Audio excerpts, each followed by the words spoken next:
what exactly is the United States proposing now? I'm joined by U.S. Senator John McCain, who's been a fierce critic of the Obama administration's response, saying the U.S. is not doing nearly enough to support the Syrian opposition. Senator McCain, thanks for joining me. Thank you, Christiane. So really trying to unpick what was announced yesterday, can you tell us what exactly is different now, and will it be enough? I cannot tell you what will be significantly different. They say that there's going to be, as you quoted Mr. Rhodes, different kinds of assistance. I assume that that means some weapons if it's military assistance, but they're going to have to come over to Congress pretty soon and inform us as to exactly what their plans are. But in the meantime, I have the distinct impression, unfortunately, that it's not going to be enough, because in order to change the battlefield situation the way it is today, we're going to have to take out his air power, to establish a safe zone, and provide heavy weapons to the resistance. There's got to be anti-tank and anti-air weapons, and frankly, I've heard of no sign of that. Incremental increases, I think that time is past. And could I just mention one other thing, Christiane? It's not only the attacks from the air that are so important asset for Bashar Assad, but it's also the ability to move by air men and equipment from one place to another. For example, the battleground right now, as you know, is Aleppo. They're going to take the airfield and use that airfield to move the kind of equipment and men necessary to take Aleppo. Mm-hmm. There seems to be a battle within the U.S. administration, because even yesterday, before Deputy National Security Advisor Ben Rhodes announced what they were doing, which, as you point out, is still a little unclear, there was a thought that maybe there was going to be a no-fly zone of some sort, some kind of buffer zone inside Syria next door to Jordan, that maybe there would be an arm and train program. Is there a sort of a struggle within different branches, the State Department against the White House or something? Is that where the confusion is? I think that's a source of one area of confusion, because, as you know, over a year ago, all of the President's national security team had recommended supplying arms to the rebels, and that was overruled at the White House after the recommendation. Secretary of State, Secretary of Defense, Director of National Intelligence, and Chairman of the Joint Chiefs of Staff.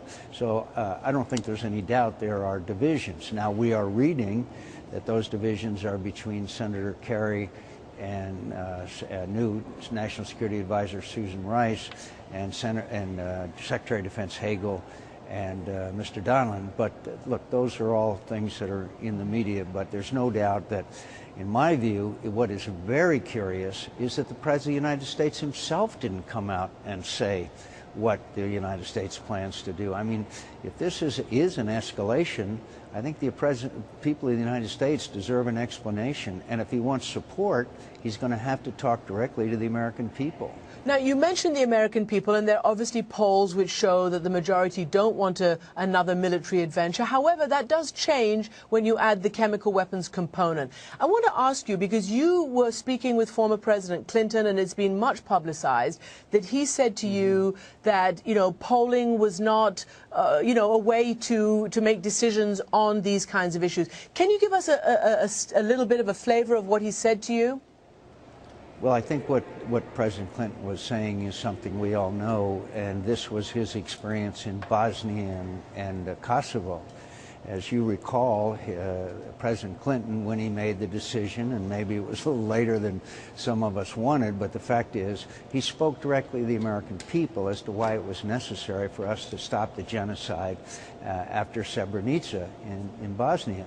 And so I think what the President was saying is that these things are happening, and the President of the United States probably should do what he did back in the 90s when we had that situation as well. And I don't think the President was trying to be overly critical of the President. I think he was mainly saying what he would have done.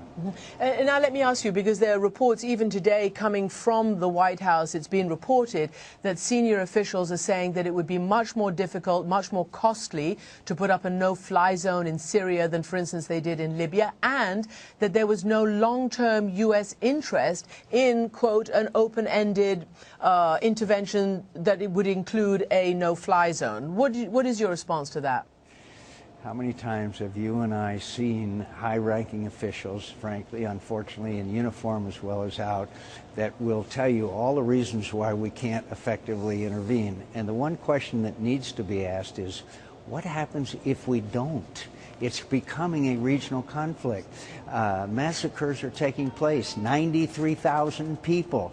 Now Jordan is destabilized. Lebanon is obviously could evolve into sectarian violence we haven't seen since the 70s. This is, and what is the effect in the Middle East, Christian, should we ask ourselves, of a Bashar al-Assad victory on the perception of Iranian power and influence in the region? I mean, this has incredible implications. And I know that we have the military capability to impose a no-fly zone, to crater their runways and their fixed installations where fuel and parts are, and establish the no-fly zone with Patriot missiles. And we can do that. And if we can't do that, then the question ought to be asked to the to the Pentagon, what in the world are we wasting tens of billions of dollars on defense for if we can't even take care of this situation?